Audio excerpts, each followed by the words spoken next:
Mic check, rolling. Check. Yeah, man. Thank you, Joseph. Great, as always. I appreciate that. We got all these extra mics. It's all right. What's going on? All right. Don't worry about the other mic. They're just, we're talking to ghosts over here. I'll go. Yeah, I'll jump on any other mic if you Yeah, want. we're I'll gonna have to, like, I'm set doing up a 10 bunch of minutes in each chairs. mic. And move around the table so that they all, sit there and get used.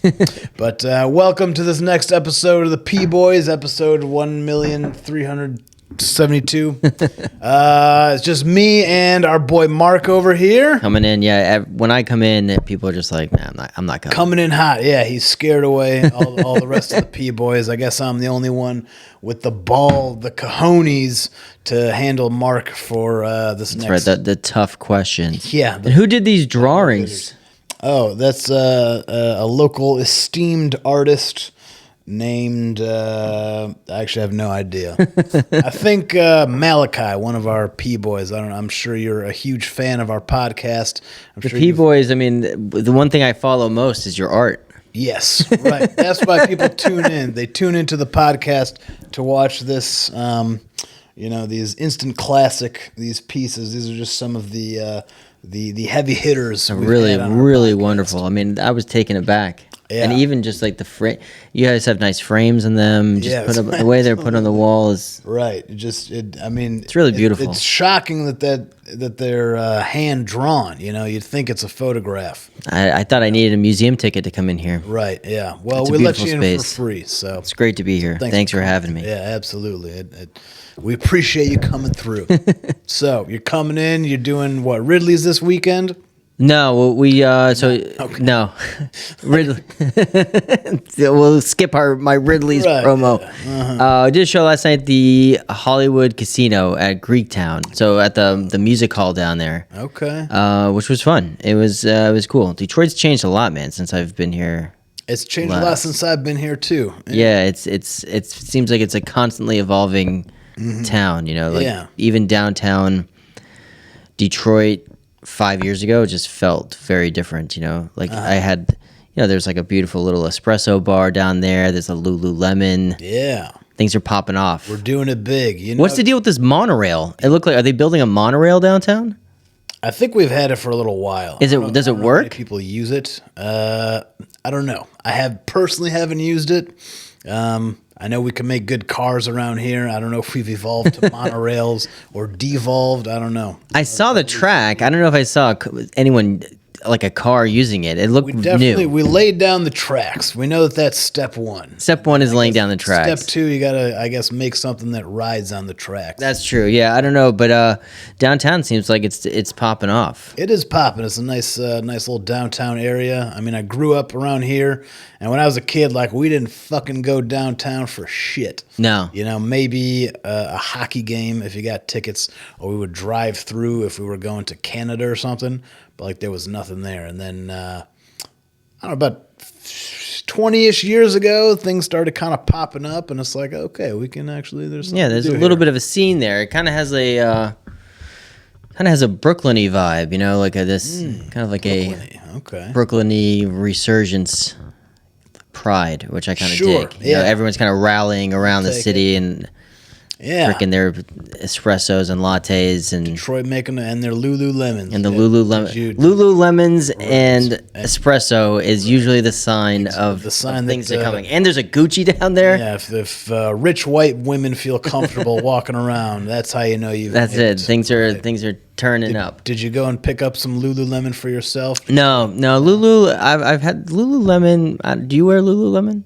No, but I did go to. I went to a Lululemon once, and I tried on some of their pants, and they make some very nice pants. I didn't buy anything, but as soon as I lose a little bit more weight, I'm gonna get me some Lululemon pants. Everything's too expensive. Everything in Lululemon is 20% overpriced. It's very expensive. It's my understanding they last forever. So yeah, I mean, I guess you get the quality component, but they sell a nice $50 pant for $100. Everything is so expensive, and nothing's ever on sale. Right. And true. So every time I walk in there, I'm just like, nah, I can't do this. I'm more of a Maxxinista. Throw me in a TJ Maxx or Banana Republic. That's how I do my work. I go to TJ Maxx or J.C. Penney.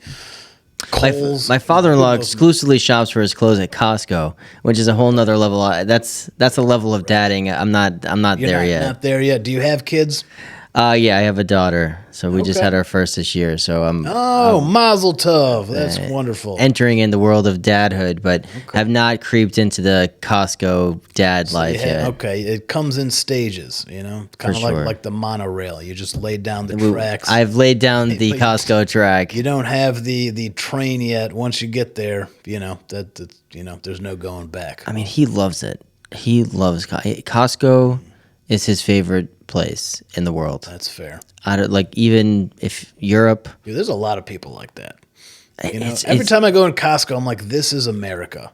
This is what America. It's was essentially made a cult. It's a cult. It's like you buy in, and all roads of conversation with my father-in-law lead back to Costco. And I'll even try. I'll try to get him off topic. But he will talk politics. I'm like, well, it hasn't affected Costco. It has not affected the Costco price. That much more of a reason in this economy to buy Costco. And then he'll bring up products I didn't even know they made. Like we just stayed with them for a couple weeks, and he goes, "Did you like the new sheets in the bed?" I'm like, "Yeah, they were great." And he goes, "Costco." I'm like, they didn't even know seen that did one that. coming. That's almost on you a little bit. They dive deep into other categories that I didn't know they sold. There's that whole middle section of Costco. Yeah. The flanks, you get exactly what you think. Right. Yeah. But then in the middle, toilet paper. Right in the middle, it's all the other things. You got TVs, bed sheets, sweatpants, furniture. Yeah, you can do a patio and you can buy shrimp. Yeah. It's what else could you need? That's where, if there's ever an apocalypse, the first place you need to go is Costco. I'd lock myself into Costco. Yeah. I feel like that would be a great place to go. Sure.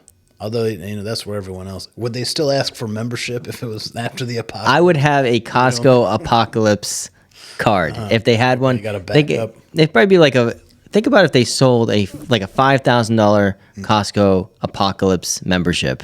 Okay. Like if shit goes down, you can come here, but you got to show your card. You got to show your apocalypse card. Right. I'd kick it around. Yeah. Okay. I'd kick it around. No window zone at Costco. That'd be tough in apocalypse. So you kind of want to see what's going on out there. Yeah, but that could also be how the zombies break in. I think they. That's a fair point. That, That's a fair point. All right. So. Or they could have like a Costco with a retractable roof. I feel like there's a retractable roofs that the cost. Retractable roof cotton. Well, maybe in like Arizona or something. That'd be cool. Think about it, you have a beautiful day. Yeah. Costco Get some opens a sunlight retractable in. roof. Sure. Now you got deals and sunshine, vitamin D and samples. Absolutely. Now you could organize a little football game too. Yeah. Well, you guys do a retractable roof here, don't you? Isn't one of your fields retractable? It's too cold here for. No retractable? No. Doesn't Minnesota do one? It's all indoor. No, Minnesota's indoor. Where's the nearest retractable roof? The nearest retractable. Indianapolis has a retractable roof. I don't think they're retractable either. Where's the closest retractable roof? There's got to be one. Know, probably down south. You don't think there's an up north retractable? Not that I know of. Really? I could have sworn for $1 million. What, like the Arizona Cardinals? Not the Dallas Cowboys. Houston does a retractable. That's down south, though. Something like that. I could have sworn there's there that was many of them. And I don't think any of them are up north. Nothing up here. Yeah. We have, like Chicago and Green Bay play outside. They play outside. See, it can be done. That's a full-time retractable. They just never. That's what you want to call it. They it's never retractable that they just never put down. They never put down. If that's then I guess we're a retractable that never gets retracted. That's true. So I know that football is sensitive around here. This studio is a retractable, actually. Yeah. Yeah, I was hoping to be open it up. retracted. It's too earlier in the season, Yeah, Maybe, well, I get that. Maybe in a couple months. Spring training, some say. For sure. Football, but you guys got beat up pretty bad. Yeah, That sucks. yeah, it was rough. People didn't want to talk about It's it. the first time. Do we want to talk about it? I'll talk about it. I'm a pretty big Lions fan. It was rough. I felt bad for everyone. Compared to, well, thank you. I appreciate your sympathies. But, given how awful we've been forever, to actually have a good season, even though it didn't materialize in the Didn't pan out, but playoffs. it's okay. Right. Yeah. I mean, we just got beat up with those injuries. Yeah. To watch good football in Detroit, Yeah. is a relief instead. What? Oh, we didn't win a playoff game. We're kind of used to that. Yeah, we're not fair. used to that being disappointing. It just seemed like the whole city. I was rooting for Detroit. It was for the city of Detroit. Thank you. I appreciate I'm not a Lions fan, but I was rooting for the city of Detroit, and I thought it was a bummer. Plus, like, who cares about the Redskins? Or whatever they're called now. Yeah, no, the Commanders. The Commanders. The political. They have some diehard fans, but Yeah. I feel like it's nothing like Detroit. Like, Detroit's a great sports city. Detroit, I would put it in a top 5. We do Sports love our city. sports. Okay, what's your top 5 sports cities then? Top 5 sports cities: Boston. Or do you want me to do it in order, or we'll just throw them out there first, and maybe we can rank them? We'll do a general top 5. It doesn't have to be a flawless rank. Okay. Rank-ish. Boston, Philadelphia, No, Philly loves sports. Yeah. New York, Chicago, Detroit. Yeah, that's not a bad list. Who else would you put on there? Who else would I put? I could do honorable mentions of like. They're not great at sports, but I think Cleveland is a good sports city. They care about their teams. They do care about and them. and they have all the stadiums downtown. Right. And it's good in that way. When you go to Cleveland, you're like, it seems like the whole city is a stadium. Like all their whole downtown is just stadiums. They care about their sports teams, but they're not that great. I would put them in an honorable mention, maybe a St. Louis. St. Louis, yeah, but they don't have a football team anymore. That's true. They lost that. You kind of need all 4 just to even be in the conversation. Yeah. Right. Yeah, I stick to my top 5. I don't know if there's anyone I'm missing there. Yeah, I can't really disagree. You could maybe throw in like a Dallas or Atlanta. You know, they like their sports down there. Yeah, Atlanta. I think the only one in my top 5 that you could argue that you could take out is like New York. Because New York is a great sports city, but it also is, there's so many people that most people don't care at all at any given time. And I'm a Bostonian, so like everyone cares about every sports all the time. From like my grandmother down to my sister, like everyone knows what's happening and everyone cares. Every team, okay. And every restaurant has like a crossover. Like you have to have the Dunkin' Donuts, Red Sox, muffin, like everything. The whole city, it's just the heartbeat of the city. That's it. Yeah, it's Dunkin' Donuts, sports. Yeah, I lived in New York for a couple of years, and there's so many transplants. There's so many non-New Yorkers in New York. Correct. Who then become New Yorkers, but it's a place where you go to, like Miami, right? I spent a little bit of time in Miami and New York, and again, Miami, New York, L.A. are places that people go to. Miami's a terrible sports city. It's a terrible sports city. Terrible sports city. The people are all fair weather fans. Yeah. Right, they don't know what's going on. Right. And what they do with the sports teams are like, we're going to build a stadium downtown and people are going to come. And then people are like, nah, we're not going to go to that. Right. People don't care. They don't really give a shit. They don't really give a shit. It's not the lifeblood of the city. No. In New York, the core of when people think of New York City, they think of Manhattan just because like that's what everyone sees. Right. And then the people in Manhattan really don't care about the sports at all. Yeah. They don't care what's going on at all. Like the lifeblood of the New York City sports teams is in the boroughs, like Queens, Brooklyn, Staten Island, Bronx. No, that's fair. But then Manhattan. Manhattan's all business. It's all business. That's where you got to be you're hustling. Is who do you know?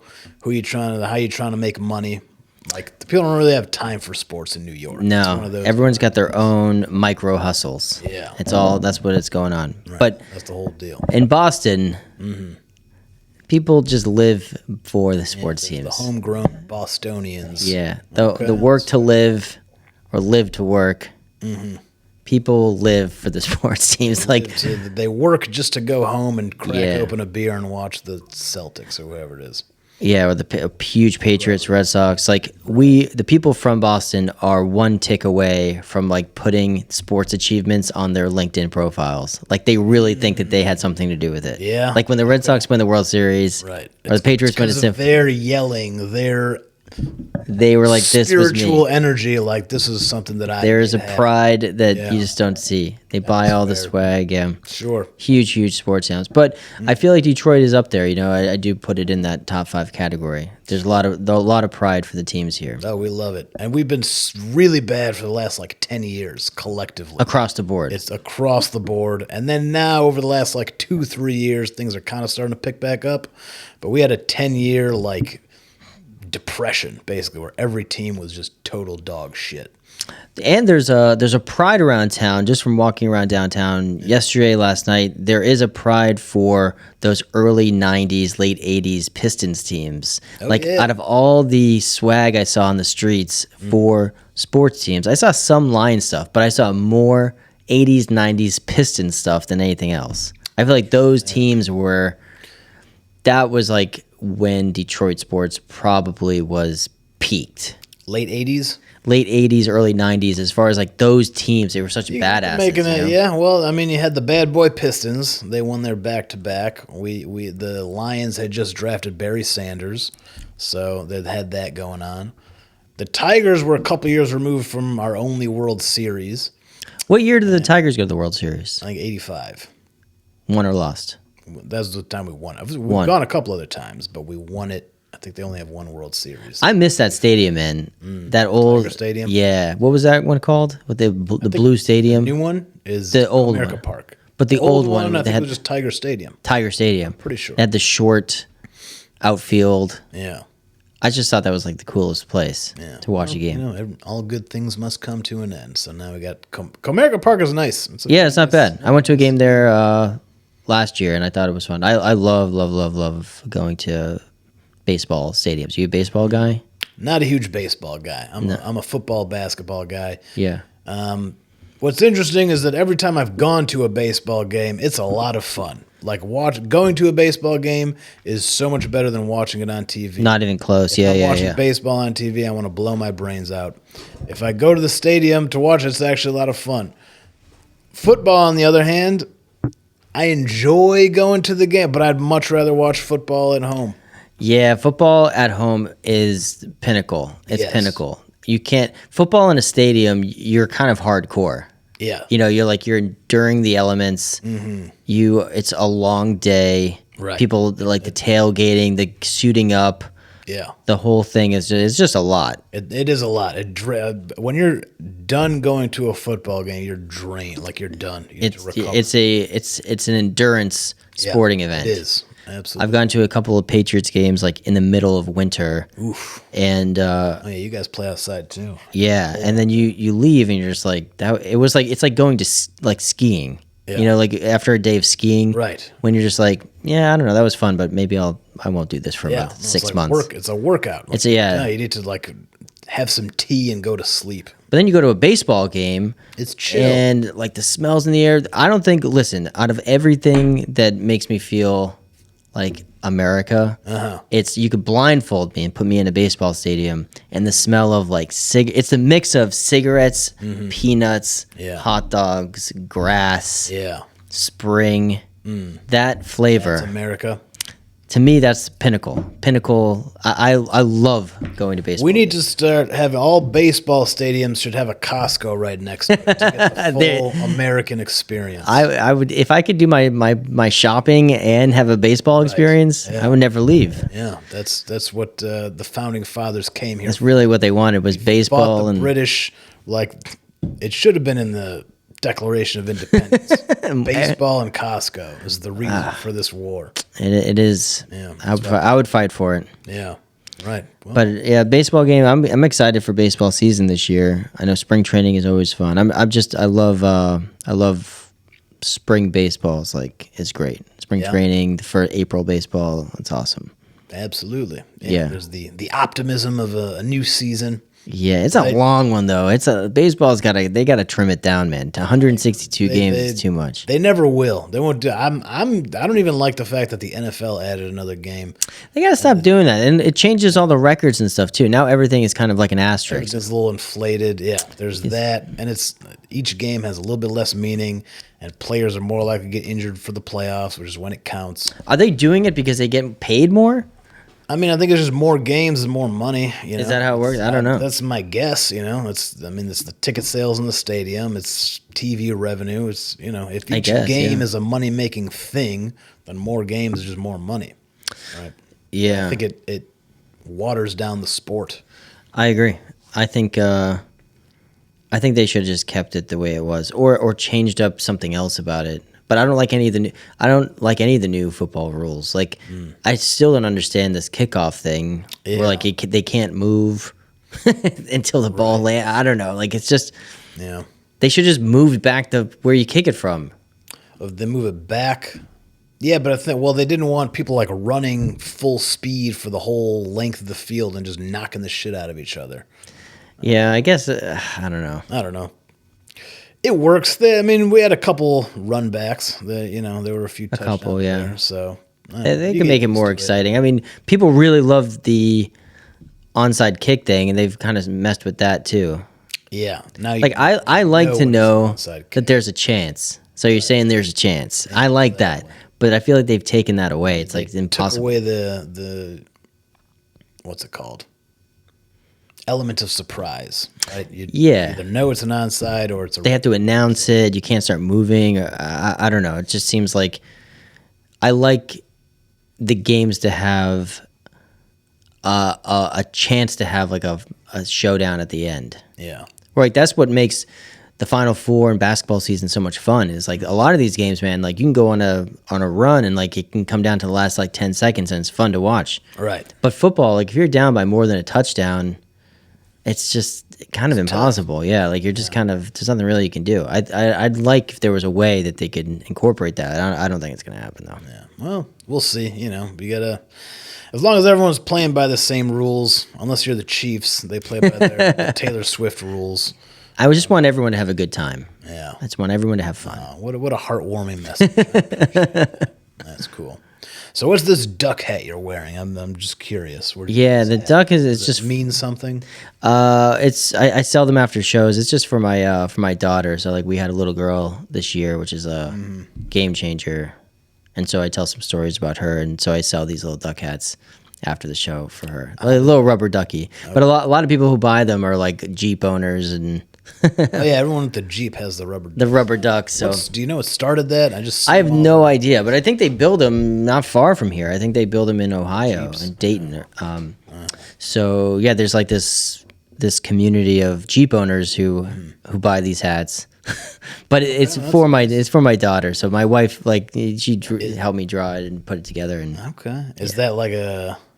First of all, do you have a bit about ducks or something? Yeah, it's my daughter, like the story is like when we were doing like her first diaper change, she was doing like this duck face when she was looking at us. Okay. But like we all realized that the duck face was her bearing down to like shit. She like launched a shit in the hospital that like all the nurses were talking about it. She was like she was talked about very much on our 12th floor. It was epic shit. It was epic. Launched out of the bassinet. It was pretty funny. So I tell like a little story about that. But yeah, it's just really for her. So I've kind of thought that like selling hats is like the easiest way to go. As a comedian with merch, I don't really mess around with like t-shirts and stuff because you got to travel with all that stuff, and these are unisex, one size fits all.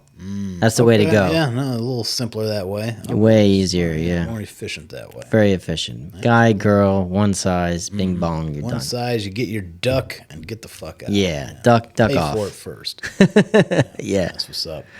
Yeah. Okay. That's cool. How long have you been doing comedy? What got you into it in the first place? No, I started in comedy a long time ago. I mean, I graduated college in 2009, and so I started doing stand-up then. I started in Florida, and Florida's got a great stand-up scene. It doesn't get credited as much as it should. A lot of guys come down there for school, or they start there and leave, but they never credit.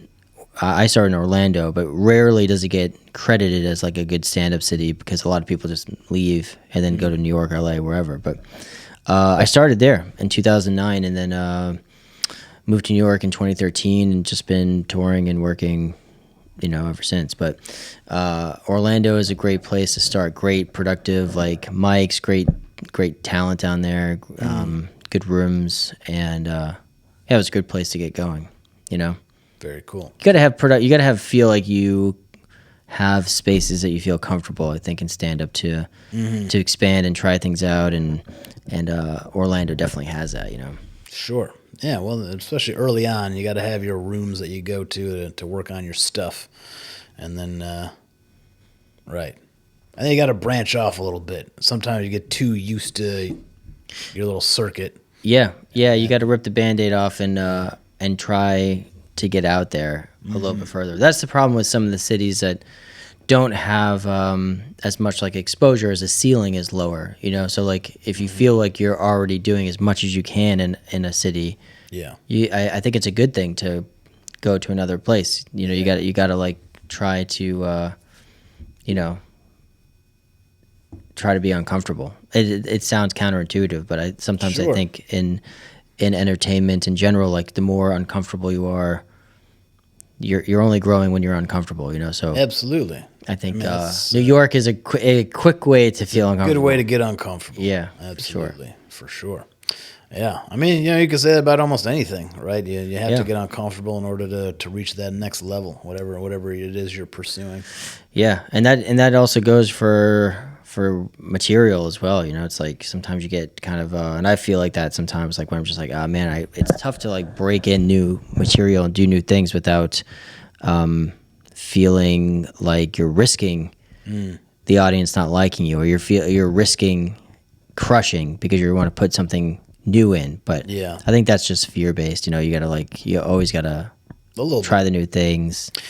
For me, I have to do that because when I'm doing the same, if I'm doing material that I've done for 2 minutes, like I'm not really interested in even doing those bits at some point. Yeah, you know, doing the same things over and over again.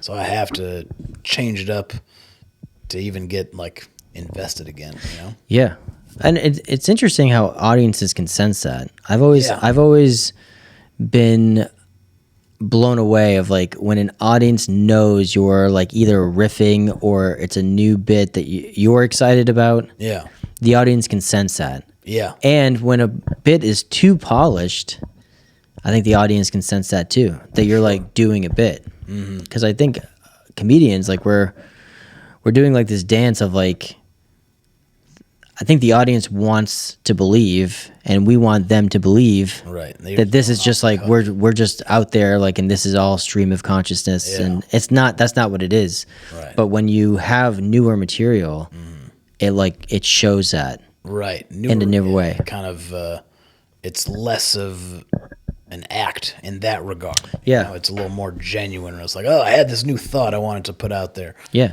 and I've noticed that a lot. A lot of my more polished bits that, you know, historically have done really, really well, and I bring them back, and they just don't have the same zest, and they've just been like going out flat. And I'm like, what the fuck? This is my like tried and true go-to. Well, sometimes when you like edit a bit out, you're taking beats off of that bit that maybe are leading to the bigger laughs, even though those might not be the bigger laughs. It's almost editing it down so much that it's too sterile. And I've had that feeling too. And I think that's why Crowdwork clips are crushing, because I think audiences and people online like to see that like spontaneity. They think that that's like, because it is in the moment. So that's why that has become, I think, so popular. It's like the people who can really do well with that have, you know, done, you know, extremely well. You know, people want to see that. Yeah, no, that's something I've definitely been trying to work more and more into my sets. Is a little more crowd work. It's not something I had done a lot of before, but I'm trying to do more. Again, more talking to the audience, getting them involved in that way, and trying to work that into my routine a little bit. Creative crowd work is it's hard, you know, like it's really hard to like think about what's next with that type of material, because 90% of crowd work clips, or 90% of crowd work in general, is like, where are you guys from, how'd you guys meet, what's the deal with you guys, is that your mom? It's like, it's pretty much the same things over and over again. But I do think there's comics out there who are starting to branch out and like look at what crowd work is and how to do it differently. Like there's some like musical crowd work guys who are doing things like going to the crowd. Yeah, like really funny. I forgot the guy's name. God. Musical crowd work. there's a great comic he goes out, he does like auto tune with the audience. And he has an auto tune on the mic and does like these sing song things and goes out into the crowd and has the crowd sing with him on auto tune, and it's hysterical. It's really funny. And it's just an interesting way of using that format. Sure. Yeah, you can find your little shtick that differentiates you a little bit. And it's like, isn't it funny how stand up is like the only art form where it's like, it's funny or it's better when you're like, let's get the crowd involved with this. Like, you never go to a baseball game and be like, it'd be great. Let's see what Mark has to do. Like, let's put Mark at second base. Yeah. But that would be entertaining. It certainly would. Like, if Major League Baseball did that, the ratings would go through the roof. If like every inning you had to take someone from the stands and putting them in a position, put them out there. Yeah, that would be so funny. I guess they do catch the balls that get hit into the stands. They would, but it changes it totally completely if you go into like the bleachers and this guy has to hit. Yeah, imagine how much fun a baseball game would be to watch. If every inning team had to bring in like a fan or something. You had one fan in the game. Yeah. Per inning, dude, that would be out of control. That would change the game a little bit. Yeah. But that's essentially what Crowdwork is. It's like, we're professional comedians who write and probably overthink this and like flew here to do this show often or whatever, and then you get there and you're like, where are you guys from? It's like, let's see what you have to say. Yeah. Right. You pass the torch into the audience, but that's why it's also hard. You don't want to give the audience more control than they're able to handle. Right. You still got to be like, I'm running this shit. Yeah. That was the best piece of feedback I ever got from a comic regarding Crowdwork, and I don't do a lot, but never ask the audience a question that you're not prepared for the answer for. Yeah. And I think that's it's good feedback to think about. Because you really do want to, own and control the room. And sometimes I see comics go out and like they'll ask questions and open up these threads that they're not ready for, and like you can tell, and that's where like the gateways start to close. Right. Yeah, and you can't get them talking too much. No.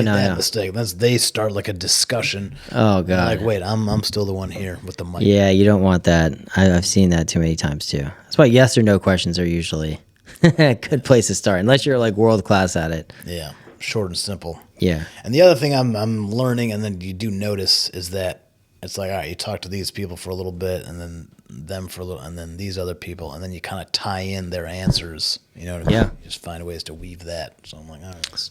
I saw there's a comic.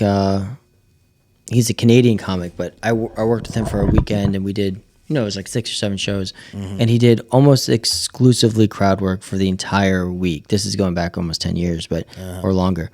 But he was a master of just weaving the audience in with his stories, and I just couldn't believe it. Every night I'd watch this guy just like weave the first.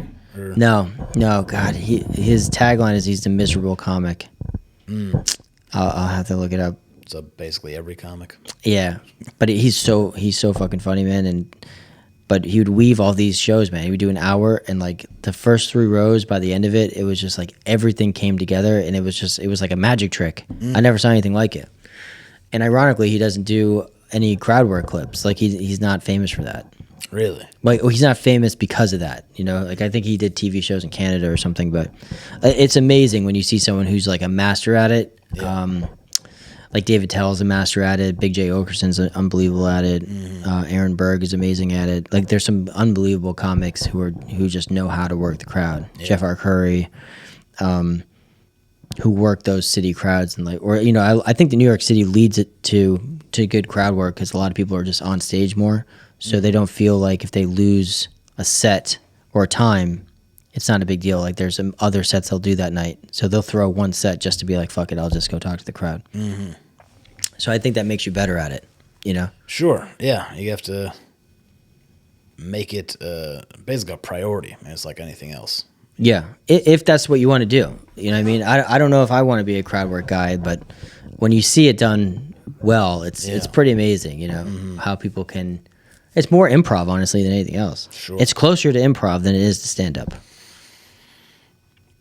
A little bit, yeah.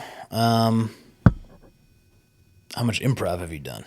Improv? Have you done any improv? No, not really. My first time I was ever on a stage was doing improv in high school, and I liked it. But when you see how people do it in, other than that, like school setting, like we had it as a class. Yeah. When I see people doing improv in like New York City, and I go to those shows, I'm just like, this isn't me. Yeah.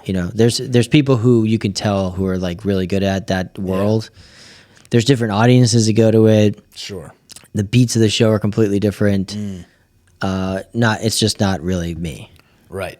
It's very different. I started taking some improv classes just to kind of like work that muscle a little bit. Sure. And it's kind of because you mentioned Crowdwork as improv, but as far as like performing theater improv, it's very different. It's its own beast. It really is. Yeah, it definitely has some like skills that translate a little bit. But I do think crowd work from stand up there, you are thinking on your feet, you are making it up as you go along. But I also think the more you do it, the more you sort of develop.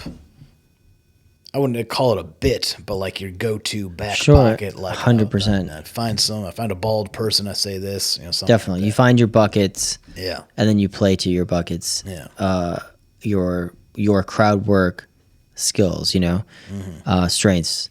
But yeah, I see the one thing that's great about improv is I think that crowds are on your side from the beginning. Yeah. Where stand-up, the crowd is inherently against you. They're skeptical at first. They're kind of sitting back, and like every guy in the room at a stand-up show is thinking, "This fucker isn't going to make me laugh." Yeah, right. And that's just like the starting point. Like even if you want to go to a stand-up show, I feel like people are like, "Yeah, we'll see. How funny are you really? We'll see." Yeah, I made my coworkers laugh at my job the other day. I don't know how's this guy, but improv people go in and they're not going to the show like I'm paying to see a stand-up show. It feels like they're going to support the improv. Yes, and like absolutely. That has a completely different feeling. I remember going to an improv show in New York, and I'm like, "What is going on? Yeah, this is insane!" Like everyone sat in the room and everyone's clapping, and people are talking to each other. And be like, "Yeah, I think they're going to do great." It was incredible. The buzz in the room was just like, we want these people to succeed, right? And whether they do well or they suck, everyone's laughing and clapping, and like it was. I left shook. I was like, I don't know. This is a cult of it's a whole comedy game, absolutely. And yeah, getting into some. First of all, even when I just got started, kind of with both. I mean, I was doing more stand up, but I would go. We have like a place here that does like an open jam for improv or anybody. It's basically like improv open mics. Yeah. And I was doing both. Basically, when I first got started, I'm like, everyone is so much nicer here at improv. So much nicer. Yeah. Even the people who do it are nicer, because I think there's this collaboration element of improv that you rely on other people. So you kind of have to be. Where stand up, you're a lone wolf. Like you're out there by yourself, and like if people are crushing around you and then you don't crush, or if like you have a bit and someone has something closer to it, it's very competitive. Right. And like who stole the bit? And you're always alone. Even if you're not in stand-up, it's still, you're always alone. Yeah. You know what I mean? Like one-man crew type deal, for sure. It always feels like that. Even if you're in a room of all comedians, it's a room of individuals. And improv doesn't have that feeling. It feels like people want to be there. People want to support each other. People rally around the art form in a different way. Absolutely. Someone, a local comic, posted some kind of like a Facebook status thing where all he said was stand-up comics are cats and improvisers are dogs. Yeah, that sums it up sort That's of. exactly what it is, because they're also like happy and excited, Yeah. Improvisers, they're very like expressive, and comedians are kind of like more reserved, like, okay, it's not the same. It just doesn't have the same output as stand-up. Yeah. You know what I mean? It's kind of like there's nowhere to take that professionally. Like you're either on Whose Line Is It Anyway, or you're just doing it locally. Like there's no improv tours. Like it's very, very, very rare. Yeah, those don't really exist. I mean, unless you get into like sketch writing, which would then translate into. Well, yeah, I would argue like that's another bucket that I feel like improv folks often get. They get shot into sketch, but I think sketch is completely different than improv, and completely different than stand up. I think sketch is its own thing. Like sketch writing and sketch performing is so much different than improv. I feel like they do kind of like lend to each other, like they're in the same like universe, but very different. Like if you have someone who's like a really gifted sketch writer, I don't think they're a great improv performer. Yeah, not necessarily. And but they are in the same. They do sometimes like coexist, but I think are completely different skills, you know. And if you're going to be, I think a sketch writer has more transferable skills than an improv actor. Performer. Yeah. If you're a sketch writer, that means you can. You know, you could write for TV. You could write like you have like that skill to like write funny. Yeah. Where like being funny on stage at improv it's kind of like it's a dead end. It can improve other skills, but being an improver it's tough because there's not really a way to like do it professionally. Yeah. Well, I guess if you're the improviser, you know, if you're good at improv, then maybe you'd be put on those sketches, you know? Sure, yeah. Or if like you showcase some type of like ability to write. Or sometimes people I think write towards improv players' strengths, you know, because there are some guys who are these famously like play certain characters. Yeah. Like even like Chris Farley came from an improv background and thrived obviously in sketch, but people wrote towards his like crazy voice, you know. Yeah. They're like, this is kind of what he does. So or he could do, have him in this situation. Yeah. That's fair. But yeah, that whole world, I wish I kind of want to do more stuff like that though. And again, it goes back to just being uncomfortable. Like I want to challenge myself to do more sketch related things either online or in general, just like have more work like that out there. I mean, the barrier to entry for all comics to do funny things that the people can see is so low. It's the lowest it's ever been. Like anyone can make something. Like we can make something today that is like the most talked about thing tomorrow. Sure. And like that wasn't like it when I started. I mean, if you wanted to do something on camera pre YouTube and Instagram, like what are you going to do? Through TV, right? You had to either get it on TV or like there were some video outlets before YouTube, but like you couldn't like blow up from doing a funny thing that you shot with your friends. It was probably going to be played at your school. Like I think I did funny videos for my school. Go viral in high school, but I think I did go viral in high school a couple times. Did you? For like a video, like I took like video production classes in high school, which I loved. But the only people who would see that work, and they're long gone. Like I wish I could find those things I made, but they would be like sketches or little things that I'd make in high school. And then they play them for the school. And like that was like the big thrill. That was like the hitting post on Instagram. Yeah. But nowadays, like, that's kind of like the barrier is so low. It's almost the common denominator of everything. It's almost too much. You know what I mean? It's like overwhelming that you can do anything. Right. It's the possibilities are endless, right? Yeah. It's hard to if you're able to find your shtick and then put it out there and find your audience, more power to you. I've only been doing this for like 2 or 3 weeks, where it's like throughout my day, and it's not really funny at all. I'm just like checking in and just recording myself for like 2 to 4 minutes, just like what the fuck I'm doing. It's almost like a journal entry, honestly. Yeah. And so I'm just posting those every day. Like once a week, I'll put them all together and like schedule them out to be posted. So it's a new project I'm just getting started because I have no online presence right now. So. I think more is better.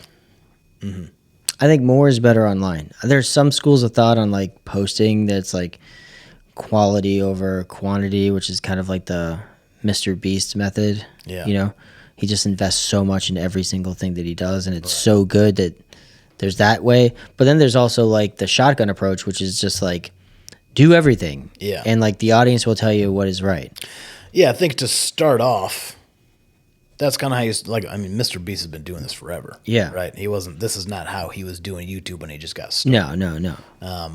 So you kind of have to start with the volume, and then maybe narrow in afterwards once you kind of figure Work your way back. Yeah, Yeah. exactly. But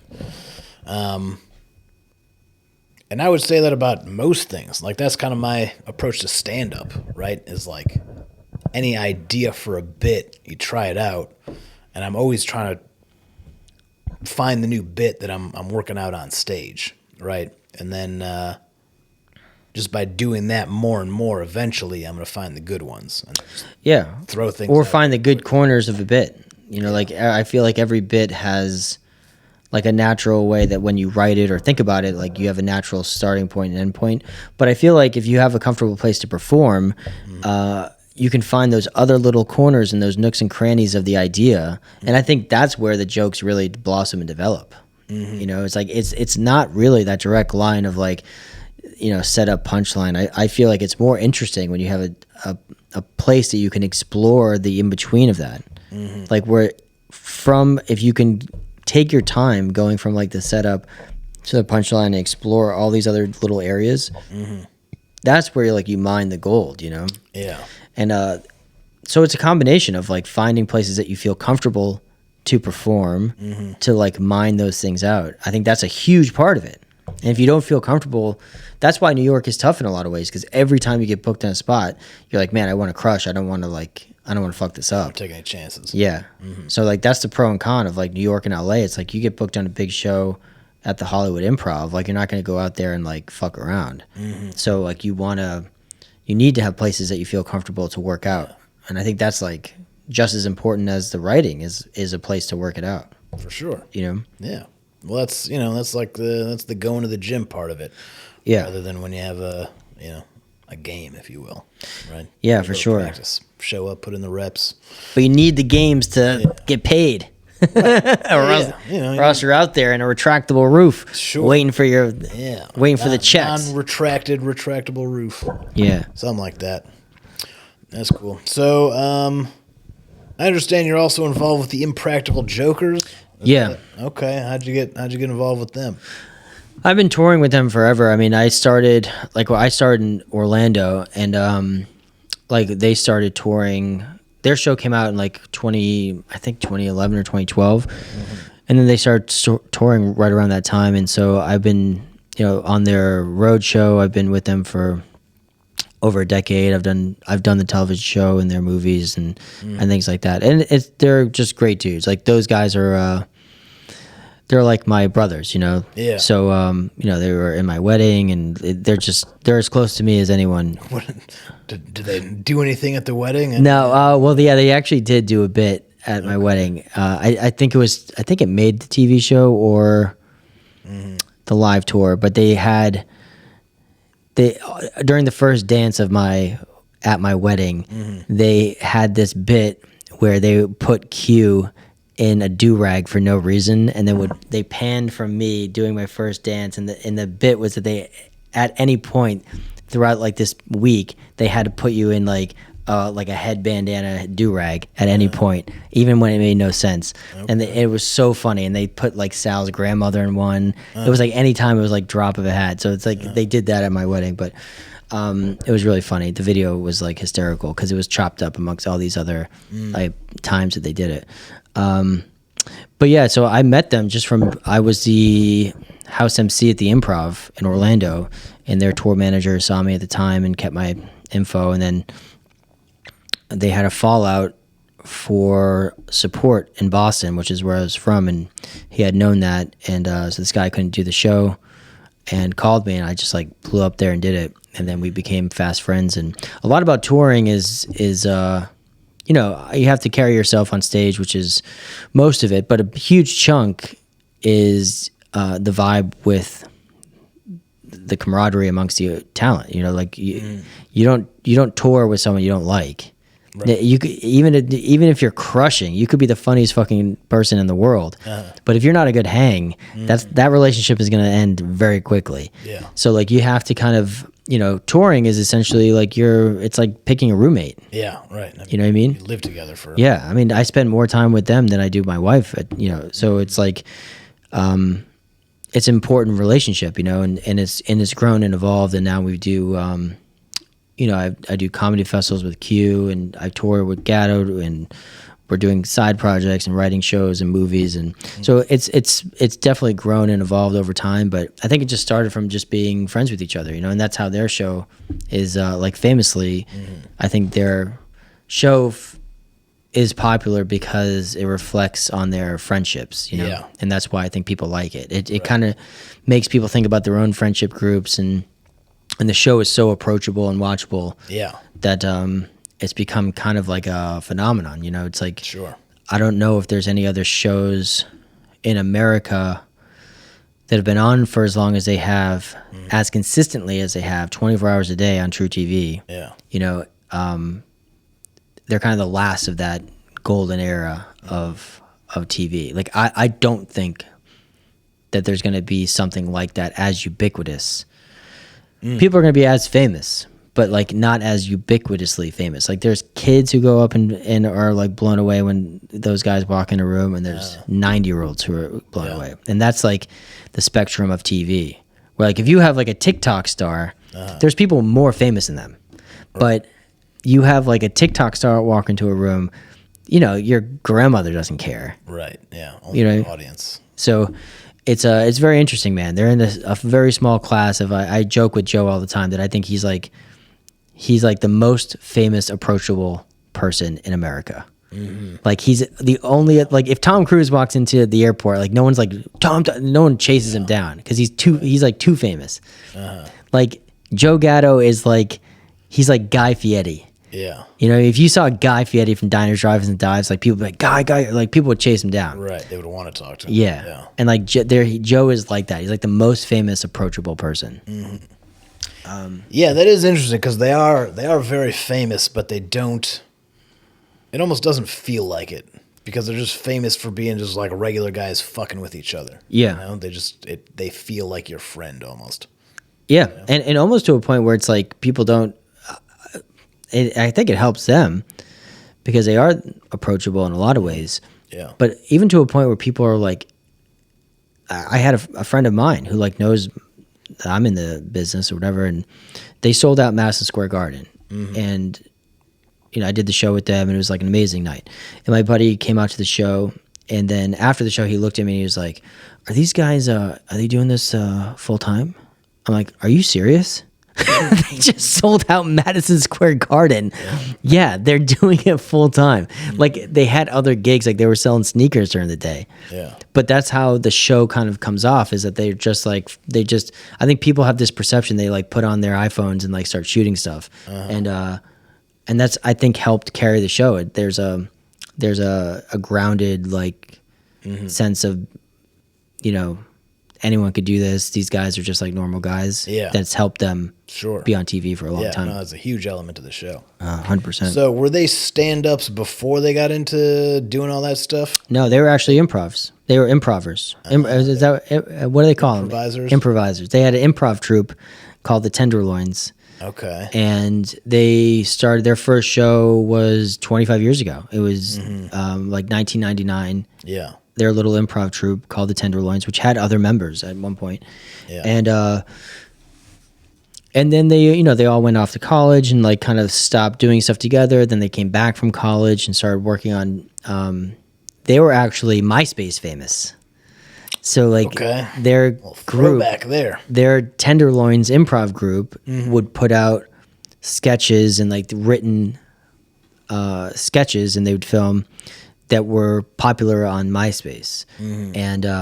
And that led to a couple of like development deals with like, this is another throwback, with like Spike TV and things like that didn't really go anywhere. So like they were working on stuff for almost 15 years before they landed on Impractical Jokers. Yeah. Okay. And it was never even called, their show that they pitched to the network wasn't Impractical Jokers. It wasn't called that. That's not, the show was called Mission Uncomfortable, and it was renamed Impractical Jokers, but that's not their name. Like they weren't they were the Tenderloins. They still are, you know. So Impractical Jokers is a name that was kind of given to them. Right, it came later. Yeah. Yeah. What's this, I guess, branding type of deal. And I guess another thought I had, again, about them being so approachable and just like regular guys. I think part of that has to do with like they became famous from embarrassing the fuck out of themselves. You know? And it's like facing that kind of real time just rejection and embarrassment among people kind of humbles you in a certain way, you know. And to each other. I mean, a lot of people don't understand the secret sauce of that show, which is it was written right into the log line. That the show is a upside down prank show. And it's a prank show that the joke is not on the public. The joke is on them. Right. So, and a prank show has never really done that before theirs. Right. And people who even try to mimic jokers on like TikTok or Instagram, they miss the point. The reason why Impractical Jokers works is because the joke is never on the public. Yeah. It's always reflected back on them. The embarrassment is always on them. It's not on the public. Yeah. So, and I think that's what gives the show its charm, because you see so many prank things online, and like anyone can just go fuck with someone. Yeah. And that will get views, but that doesn't. It's not. The reason why the show is successful is it has its own natural laugh track. Like there's all these elements that if you really break it down, it's like they have 4 of them on the show, you know, for most of the seasons, and they're all laughing with you at home. They're their own natural laugh track. That also was never really done before. Right. Yeah, because the ones laughing are the ones not in field. Right. And so they're laughing along with you. And it's not canned laughter. It's not studio laughter. So you're laughing along with these guys who you like. I think that's a huge element. And then, you know, anything that they do is embarrassing to them, but they never really try to embarrass the public. That was always a core part of the show. Yeah. They themselves are the butt of the joke. Right. Every time. And I think that really is part of that secret sauce where, like, I don't think that these kids who are trying to do Jokers-esque stuff online get that. Yeah. And, like, anyone can go into a Home Depot and, like, make someone feel bad. Yeah. Anyone can, like, throw a bucket on someone's head in a Home Depot. That's, like, it will get views, but there's nothing to do long-term with that because it lacks the charm. Yeah. You know? So I think that's kind of like the secret sauce of their show. And, yeah, it's been great working with them. They're incredible guys. Like, they're just nice, good dudes. Like, there's not many people in the industry who have that level of success who are as grounded as they are. And they've been so supportive of me and working at my goals and doing things I want to do. But yeah, it's a wild ride that they've had for going on 15 years, you know? For sure. What do they like as stand-ups? I've never seen them do that. So Sal does stand-up and Joe does stand-up. The other two don't. Murr does he has like a multimedia show called Murr Live. I toured with him for a while doing that. It was a 2-man show, him and I. But he's more like leans into more improv and storytelling. And we do a bit for Murr Live when we tour with that called Jokers Live, where he would put an earpiece in me. And on a video wall in the club, you'd have someone videotaping me in live, and I'm doing Impractical Jokers live. So he'd be like, all right, go up to that guy and tell him to, you know, take that guy's hat and tell him that you need the hat, or whatever it may be. So you'd be, and the crowd is watching live. Yeah, I'd be in like a restaurant next door, and then we're doing Jokers live, and the comedy club is just going. They're like losing their minds because like they're watching their favorite show live with Murr in the room. They're part of it. They're taking suggestions. James is taking suggestions, and that I've done a lot of things in comedy, stand up, whatever. There's nothing that like people are losing it. When you land something on Jokers Live, because people are there because they're fans of the show and they're getting to see it. I mean, the place is like melting. It's like the energy is insane. It's insane. So he doesn't really do stand up. Q doesn't tour at all. Sal does stand up and Joe does stand up. And Sal and Joe are very different. You know, Joe is more of a traditional like storyteller, you know what I mean? And Sal is more of a comedy nerd. You know, he's more of like a stand-up. You know, he'll go watch sets in the back of the room. He does sets in the city. Like he's a stand-up guy, you know. Got it. Joe is a storyteller, you know, and so it's very different. And the shows are very different. All their live type stuff is very different. But yeah, I think if you went to a Sal show, you'd think you're watching like a touring stand-up comedian, and when you watch Joe, it's like you feel like you're watching your friend tell you stories, and like both work. Yeah. And they're just very, very different. For you sure. know? Very cool. Yeah. How would you describe your stand-up style? What? Oh God, I don't know. I like to tell stories as well. I mean, I feel like stand-up is like just a reflection of like my life at the time, and I feel like that's a lot of comics are doing. Yeah, that's, you know, I kind of, my style is more, it's observational and storytelling, but it's more about what I don't do. Like I'm not too dirty. Like I don't do anything like political. I don't really do crowd work. My goal would be like having great bits is I still think having great written bits is like, that's the goal for me. You know what I mean? I don't really want to be like a crowd worky guy or like relying on like the news for topical type stuff. Like I'd want people to connect with like my stories, and hopefully they, you know, resonate with in people's own lives. So Yeah. but that's hard, you know, and it's been a long road. Stand up is a long road, man. Like even I think people either listening or whatever, it's most people that are famous from doing stand up, you're catching them at the end. You know, like there's very few examples of people just being like, oh yeah, he's famous today, and like you know, yesterday he was, no one knew who he was. That doesn't really exist. Yeah, there's not a lot of that. Although I guess with Kill Tony recently, that's been happening more and more. People just kind of blow up overnight. Yeah, and it's like, I don't know.